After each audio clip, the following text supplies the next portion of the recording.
Todo esto es mentira. Este teólogo creía que la inseguridad cósmica crea una voluntad de poder que domina nuestras relaciones sociales y aún nuestras relaciones políticas. Él detectaba dos maneras en que esto se pone en práctica. En primer lugar, sostenía el orgullo de pertenecer a un pueblo es bueno, pero cuando el poder y la prosperidad de la nación se convierten en absolutos incondicionales que impiden cualquier otra inquietud, se puede recurrir a la violencia y a la injusticia sin cuestionarlas. Este teólogo admitía otra forma de la voluntad del poder, que es en segundo lugar cuando alguien no convierte un ídolo a su pueblo, sino su filosofía política. Esto sucede cuando la política se vuelve ideológica, se vuelve idealista y termina siendo un ídolo para aquella persona que idealiza este tema.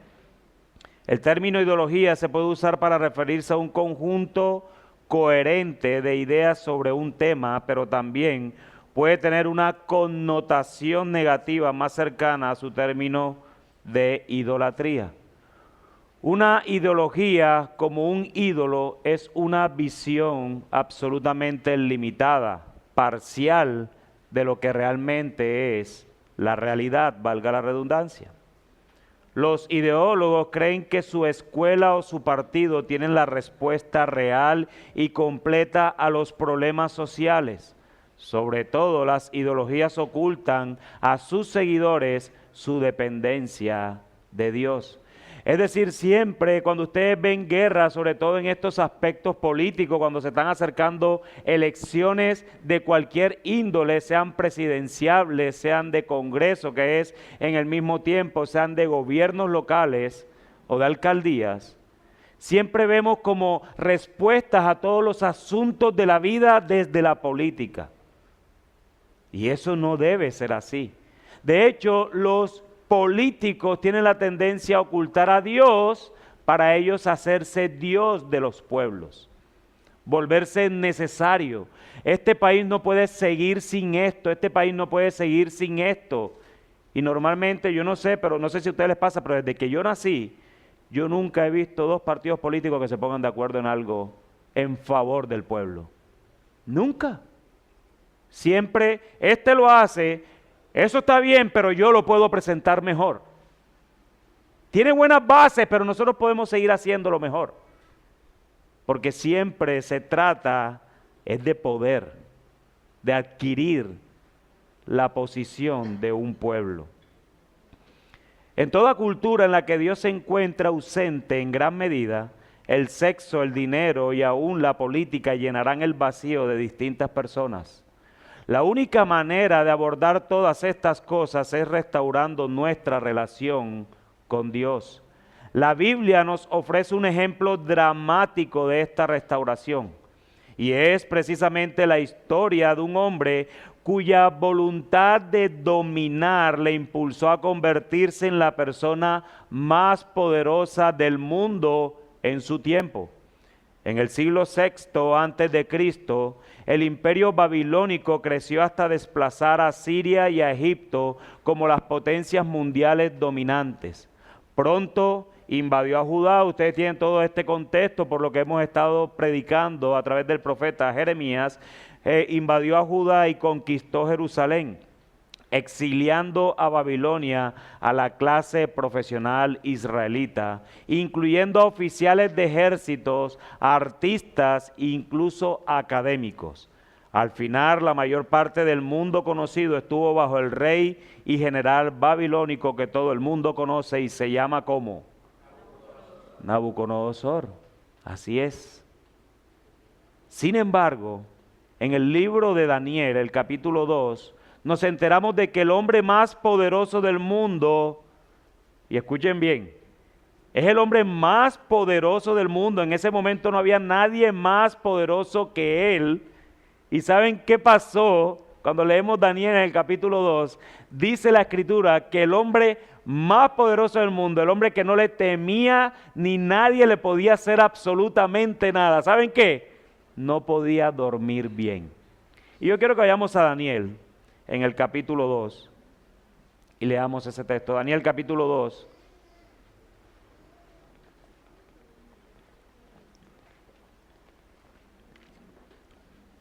Y vamos a leer los versículos. Vamos a estar ahí, quédense en Daniel, porque vamos a estar hablando de Daniel hoy.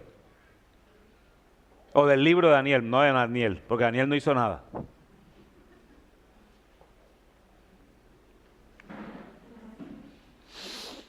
Daniel capítulo 2, versículos 1 al 3, dice la Escritura.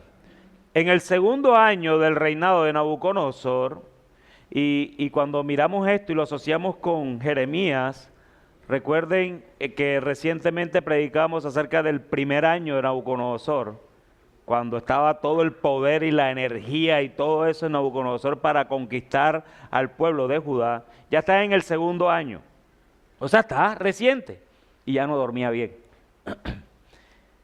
Tuvo Nabucodonosor sueños y se perturbó su espíritu y se le fue el sueño. Hizo llamar al rey, a magos, astrólogos, encantadores y caldeos para que le explicasen sus sueños. Vinieron pues y se presentaron delante del rey, y el rey les dijo: he tenido un sueño y mi espíritu se ha turbado por saber el sueño. Entonces este rey se quedó muy preocupado por su sueño. En él había visto una figura inmensa y quizás era esta la visión que deseaba que tuviera de él el mundo. Un gigante invencible que se levantaba sobre el mundo. Ese era el sueño de Nabucodonosor, ¿lo recuerdan? Sin embargo, la estatua tenía pies de barro y se vino abajo. Yo me imagino que eso fue lo que lo perturbó. Yo quiero que me vean así, pero eso se cayó. ¿Y ahora cómo yo quedo aquí? Se despertó, me imagino que sudoroso. Yo recientemente tuve un sueño, eso fue una pesadilla realmente. Yo normalmente no sueño, mi sueño es sueño de verdad, yo duermo. A mí no me perturba nada. Yo puedo dormir tranquilamente como un bebé. Yo puedo tomar café a las 10 de la noche y a las 10:02 estar privado. Eso a mí no me quita el sueño. Pero de repente, sí, yo entiendo, aleluya, hermano, yo quiero llegar como tú a esa edad. Pero ¿saben qué me llamó la atención? Que esta semana, en uno de estos días, tuve una pesadilla. No, yo no voy a contar eso porque eso no se usa el púlpito, sino es simplemente la perturbación de Nabucodonosor. Si yo me levanté asustadísimo, que cuando me levanto yo digo, esto fue un sueño. Y no solo, sino que mi esposa, Moy no. Y no solo eso, sino que mi esposa creía que yo me estaba muriendo. Y yo en medio de mi sueño, cuando voy a otra vez, le sobo la cabeza y no, todo está bien, no te preocupes. Pero tú sabes yo no sé si a ustedes le ha pasado, a mí me ha pasado una, tal vez 3 veces en mi vida. Pero tú sabes que tú estés teniendo esa pesadilla tan horrible y te levantes y tú sabes que es un sueño. Tú dices, y ha podido ser lo peor de lo peor. El que quiera saber más del sueño puede comunicarse conmigo después. Pero el punto es que Nabucodonosor se levantó y estaba perturbado. O sea que ese sueño tuvo que haber sido horrible para ese hombre. Horrible. ¿Significaba eso que su imperio iba a desaparecer? ¿O tal vez que llegaría alguien para explotar sus puntos débiles ocultos?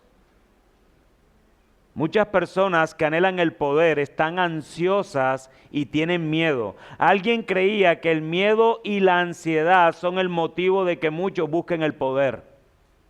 El miedo y la ansiedad son el motivo de que muchos busquen el poder, porque la ansiedad te lleva a tener el control, y para tú poder tener el control te ubicas en posición de poder para creer que tú tienes el control de las cosas hasta que viene Dios y te muestra ese ídolo.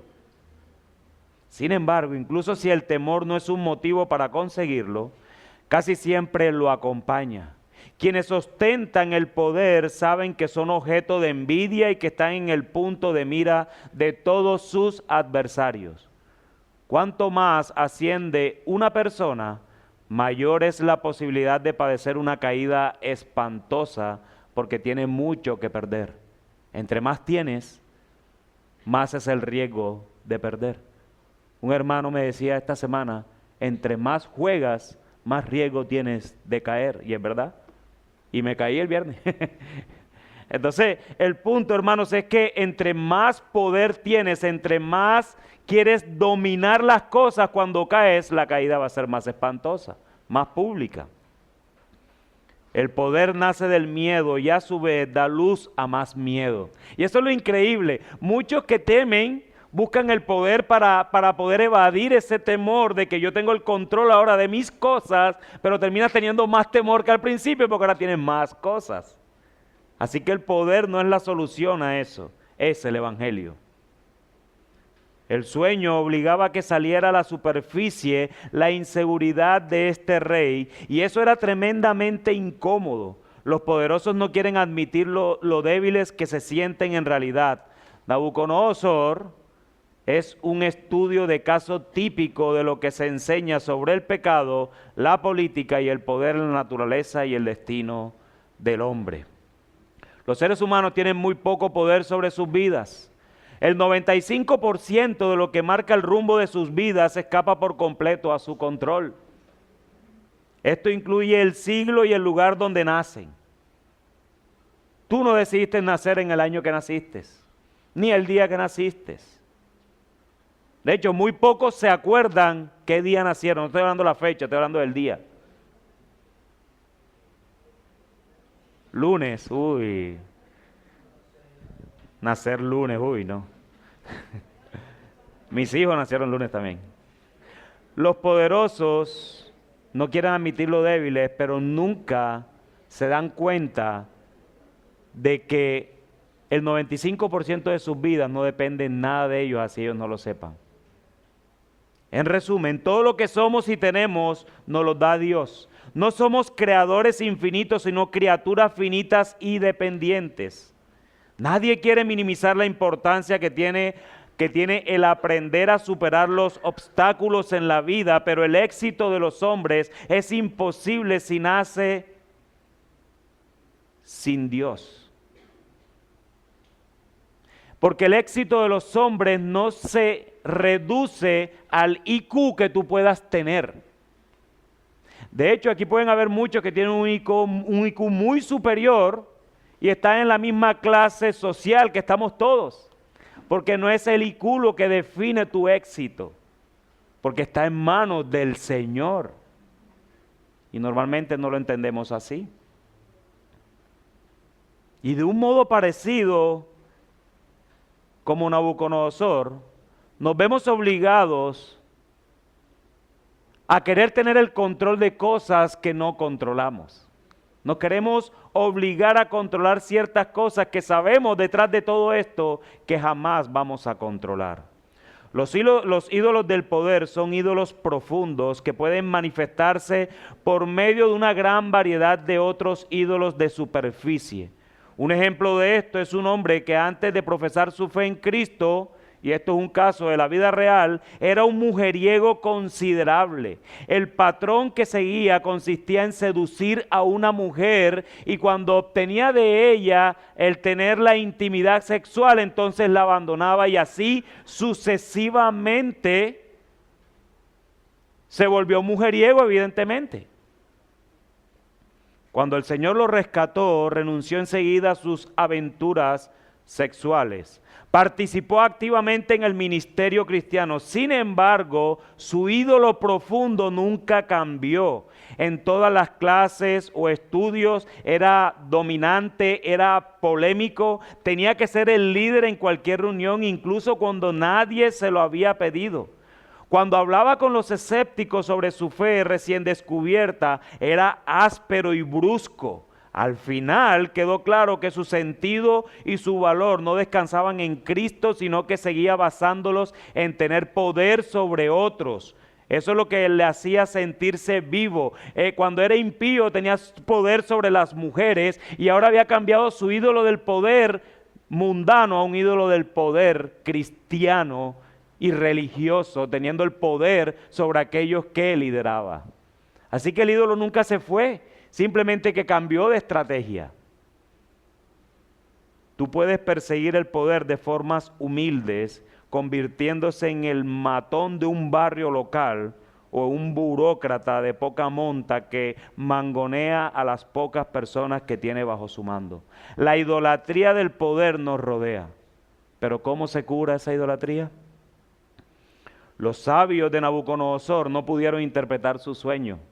Por último, un oficial de la corte, que era uno de los exiliados judíos, llamado Daniel, se adelantó. Gracias al poder de Dios fue capaz de decir al rey el contenido de su sueño, a pesar de que Nabucodonosor no lo había revelado. Luego pasó a interpretarlo. Y vamos a Daniel ahí mismo en el capítulo 2, versículos 31 al 35. Miren lo que dice Daniel. Tú, oh rey, veías, y he aquí una gran imagen.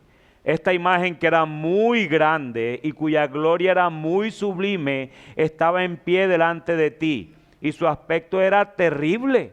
La cabeza de esta imagen era de oro fino, su pecho y sus brazos de plata, su vientre y sus muslos de bronce, sus piernas de hierro, sus pies en parte de hierro y en parte de barro cocido.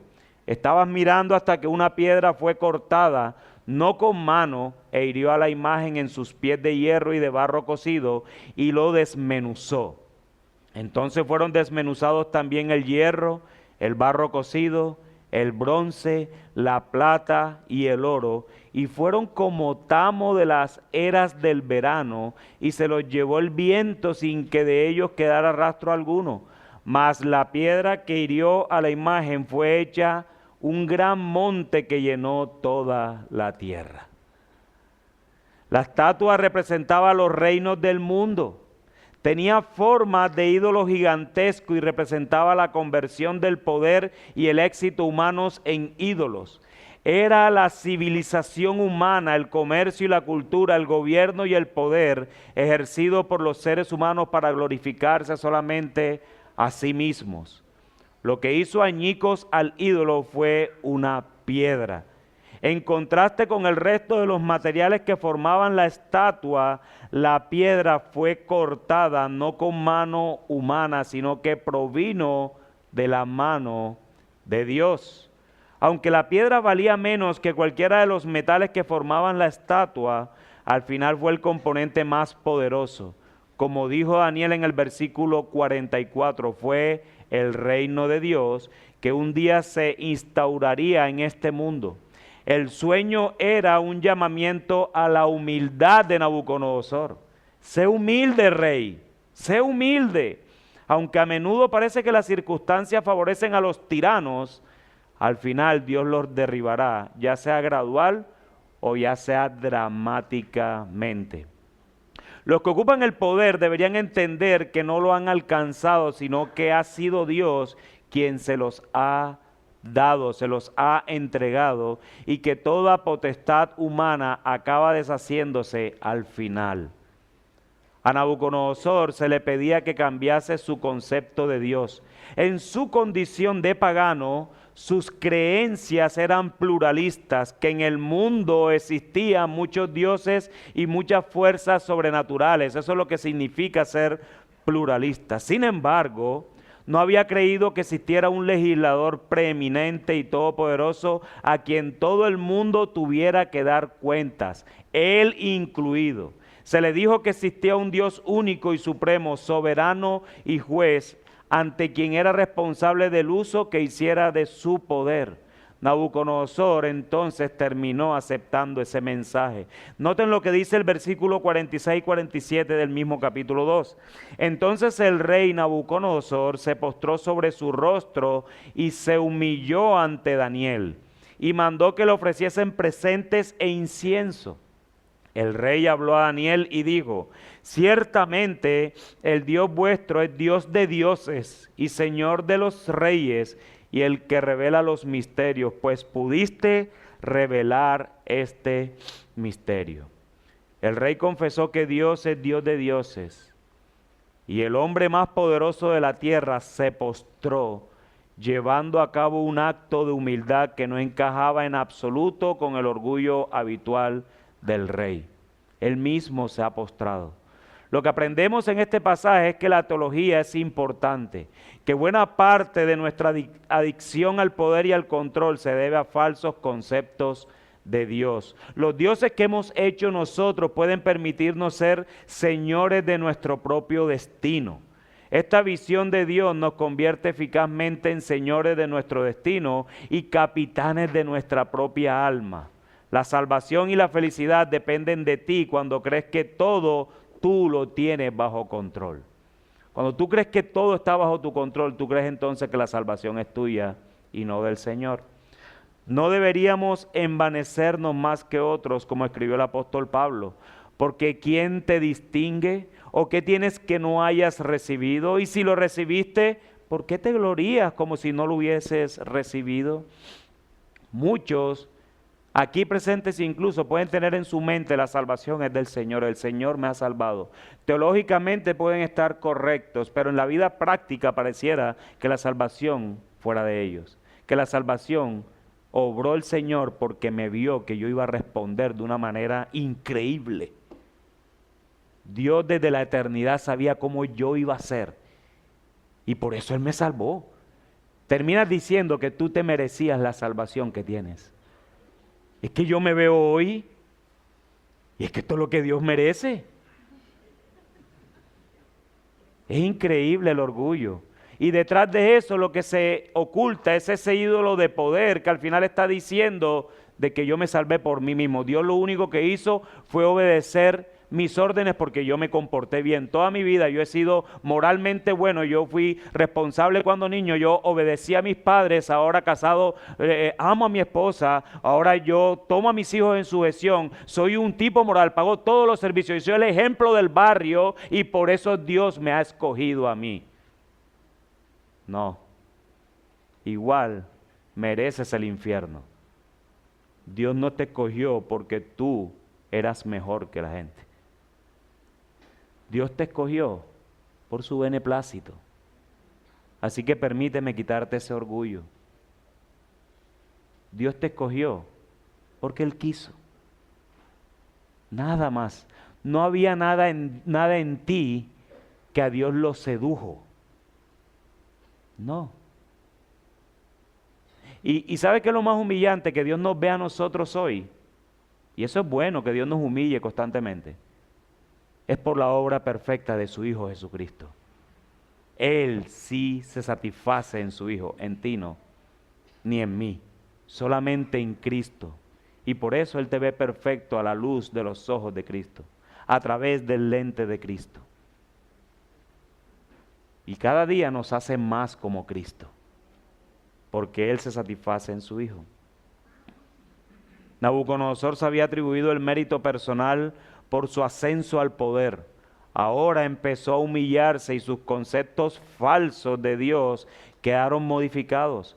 Pero los cambios no fueron muy profundos. Dios tendría que intervenir de nuevo.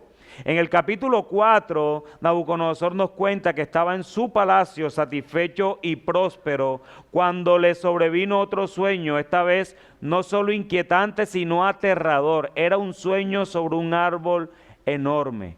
Dice Daniel capítulo 4 del 11 al 12, su copa llegaba hasta el cielo y se la alcanzaba a ver desde los confines de la tierra y se mantenía de él toda carne.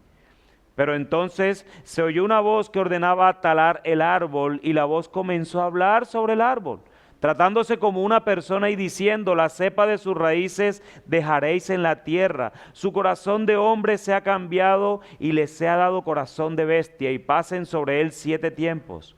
Con temor y temblor el rey mandó a llamar a Daniel, quien escuchó el sueño y palideció. Después de guardar silencio durante un rato, dio una vez más la interpretación a Nabucodonosor. Ustedes se imaginan esto, Nabucodonosor contándole el sueño a Daniel, y Daniel se queda como pensando así, como con una mirada interesante. Hace silencio y le interpreta el sueño. Versículos 24 al 27. Esta es la interpretación, oh rey. y la sentencia del Altísimo que ha venido sobre mi señor el rey. A mí me encanta de Daniel es que a pesar de que él no estaba de acuerdo con Nabucodonosor, siempre dice mi señor el rey. Mi señor el rey. Si ven la obediencia, porque sea lo que quiera, era el rey del pueblo donde Daniel estaba. Y era su rey. Para aprender. Que te echarán de entre los hombres y con las bestias del campo será tu morada. Y con hierba del campo te apacentarán como a los bueyes, y con el rocío del cielo serás bañado. Y 7 tiempos pasarán sobre ti, hasta que conozcas que el Altísimo tiene dominio en el reino de los hombres, y que lo da a quien Él quiere. Y en cuanto a la orden de dejar en la tierra la cepa de las raíces del mismo árbol, significa que tu reino te quedará firme. Luego que reconozcas que el cielo gobierna. Por tanto, oh rey, acepta mi consejo. Humildemente Daniel está hablando. Tus pecados redime con justicia y tus iniquidades haciendo misericordias para con los oprimidos, pues tal vez será eso una prolongación de tu tranquilidad.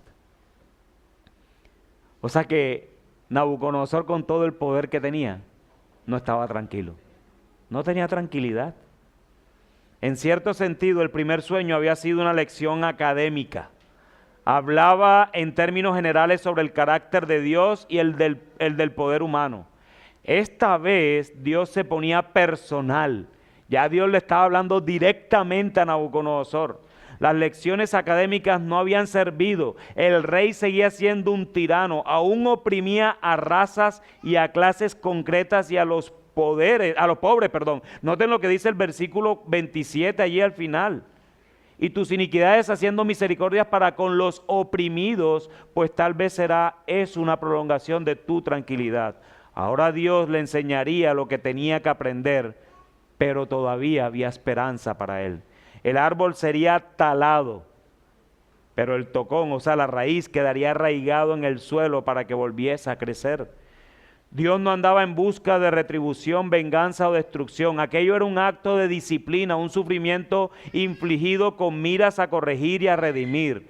Por lo tanto, ¿cuál era la lección de Dios o cuál era la lección que Dios quería inculcar en el corazón de Nabucodonosor? Dice, el Altísimo es soberano sobre los reinos de los hombres y los da a quien quiere y pone sobre ellos al más bajo de los hombres. Esto quiere decir que todo aquel que tiene éxito no es más que el receptor del favor inmerecido de Dios. Incluso las personas que están en la cima de la jerarquía humana, del poder, la riqueza y la influencia, son los más bajos, pues no son mejores que nadie. Esta es una forma rudimentaria del Evangelio, que lo que tenemos es el resultado de la gracia, no de nuestras obras o de esfuerzo. Lo que nosotros obtenemos es por la gracia de Dios, inmerecida. Tú y yo merecíamos la muerte y Él nos ha dado vida eterna. Y aún las bendiciones materiales que podemos tener no son sino una misericordia del Señor para con nosotros. Él no está obligado a prosperarme en esta tierra de manera material. Ya Él me dio todo lo que yo necesitaba. Él nos ha dado a Cristo y eso debe ser suficiente para ti y para mí. No estés ansiado por el poder, porque el poder no te lleva a nada. A nada. Dios decía algo así al rey. Rey Nabucodonosor, debes entender que el poder se te ha concedido por la gracia de Dios. Si supieras esto, habrías estado más relajado y seguro, además de ser humilde y justo. Si crees que te has ganado el puesto gracias a tus méritos y a tus obras, seguirás viviendo con miedo y siendo cruel. La razón del rey de ser como era es para no perder el poder, y para no perder el poder tenía que enseñorearse del pueblo de mala gana y generar miedo a los gobernados. Esa era la opción que tenía Nabucodonosor. Pero si él entendiera de que fue Dios quien lo colocó allí, entonces Dios le está diciendo, relájate, que yo fui quien te colocó allí. Y te van a quitar si yo quiero que te quiten. Y tú vas a permanecer ahí si yo quiero que permanezcas. Al cabo de 12 meses, dice Daniel 29 y 30 en el 4, paseando en el palacio real, mira todo lo que le está pasando a este hombre. Paseando en el palacio real de Babilonia, habló el rey y dijo, miren esto, imagínenselo en su mente, parado en el balcón de su rey, de su palacio. ¿No es esta la gran Babilonia que yo edifiqué para la casa real con la fuerza de mi poder y para gloria de mi majestad? ¡Qué orgullo, hermanos! Eso es como aquel que dice, hermano, ¿cómo estás por allá, por Barranquilla? ¿Cómo se ve Barranquilla sin mí?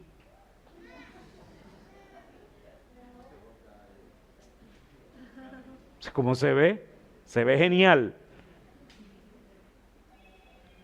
Hermanos, el rey contempló su reino y al hacerlo salió a la superficie el orgullo de su corazón. En aquel momento una voz del cielo dijo, serás alejado, 31 y 32, serás alejado de las personas y vivirás con las bestias salvajes, comerás hierba con el ganado, hasta que admitas que el Altísimo es soberano sobre los reinos de los hombres y los da a quien quiere. El Señor obró como Nabucodonosor ni siquiera lo esperaba. Inmediatamente este rey cayó en lo que pareció un periodo grave de enfermedad mental, debido a la cual estaba demasiado trastornado como para habitar en el palacio, así que vivía en los terrenos de él mismo que tenía en donde habitaban los animales. ¿Qué sucedió? Una de las grandes ironías del pecado es que cuando los seres humanos intentan convertirse en algo más, ser como dioses, caen hasta un estado inferior al de las personas. Ser nuestro propio Dios y vivir para nuestra propia gloria y poder conducen al tipo de conducta más bestial y cruel. El orgullo nos convierte en depredadores, no en personas. Esto es lo que le sucedió a este rey. El orgullo conduce a la muerte, al hundimiento, a una pérdida de humanidad. Pero si usted y tú, mi hermano, permite que la muerte de su orgullo le humille en lugar de amargarle y se vuelve a Dios en vez de vivir para su propia gloria, el proceso puede conducirte a una resurrección. Podrá surgir al fin plenamente humano con un corazón de carne en vez de uno de piedra. Algo así le sucedió a Nabucodonosor según las palabras de su propio testimonio. Noten lo que dicen los versículos 34 y 36. Mas al fin del tiempo yo, Nabucodonosor, alcé mis ojos al cielo y mi razón me fue de vuelta. Y bendije al Altísimo y alabé y glorifiqué al que vive para siempre, cuyo dominio es sempiterno y su reino por todas las edades. En el mismo tiempo mi razón me fue de vuelta y la majestad de mi reino, mi dignidad y mi grandeza volvieron a mí, y mis gobernadores y mis consejeros me buscaron. Y fui restablecido en mi reino y mayor grandeza me fue añadida.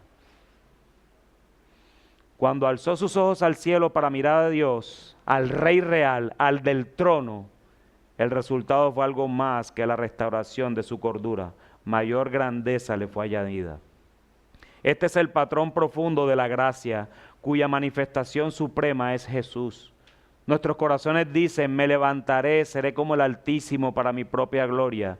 Pero Jesús dijo, yo descenderé, me humillaré por amor a ellos. Se hizo humano y fue a la cruz para morir por nuestros pecados. Jesús perdió todo poder y se convirtió en siervo para salvarnos. Murió, pero su muerte condujo a la redención y a la resurrección. De manera que si como Nabucodonosor y Jesús, usted cae en grandes debilidades, pero dice, Padre, en tus manos encomiendo mi espíritu, se producirá crecimiento, transformación y resurrección. Nosotros no tenemos el poder de nada. El ejemplo y la gracia de Jesús sanan nuestro anhelo de poder. La respuesta normal a nuestra sensación de indefensos es negarla, encontrar personas a las que dominar y controlar para vivir sumidos en esa negación. Pero Jesús nos muestra otro camino. Al renunciar a su poder y servir, se convirtió en el hombre más influyente que haya existido. Y Jesús no vino a la tierra a exponer sus poderes. A Él no vino aquí de frente al pueblo de Dios o al pueblo de Israel en ese momento a decirle, yo soy el poderoso rey, atiéndanme. No, la manera como Jesús fue por esos corazones fue sirviéndoles, amándoles, muriendo por ellos. Normalmente los reyes mandan a su tropa a que mueran por él. Este rey de gloria, que era el poderoso de poderosos, vino y murió por su tropa, su ejército, nosotros los creyentes. Este es el ejemplo que debemos seguir.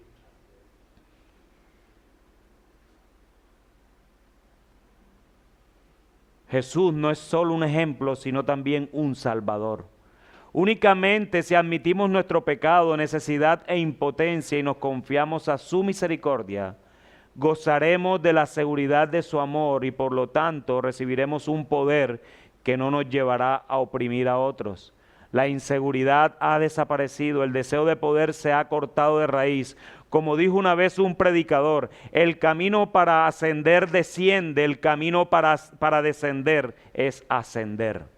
Que el Señor nos ayude, hermanos, a ver a Cristo mejor que cualquier ínfula de poder que podamos tener o cualquier oportunidad de ejercer el poder pecaminosamente, porque no hay nada mejor que nuestro bendito Salvador, que teniéndolo todo vino a hacerse nada para que ahora tú y yo podamos tener todo en Él. Él tenía todo, se hizo nada, para que nosotros ahora tuviéramos todo en Él. Los recursos espirituales que necesitamos para combatir el pecado y la idolatría del poder, los encontramos en el poderoso Salvador, que vino a morir en una cruz para que seamos completos únicamente en Él. A Cristo, hermanos, sea toda la gloria. Amén.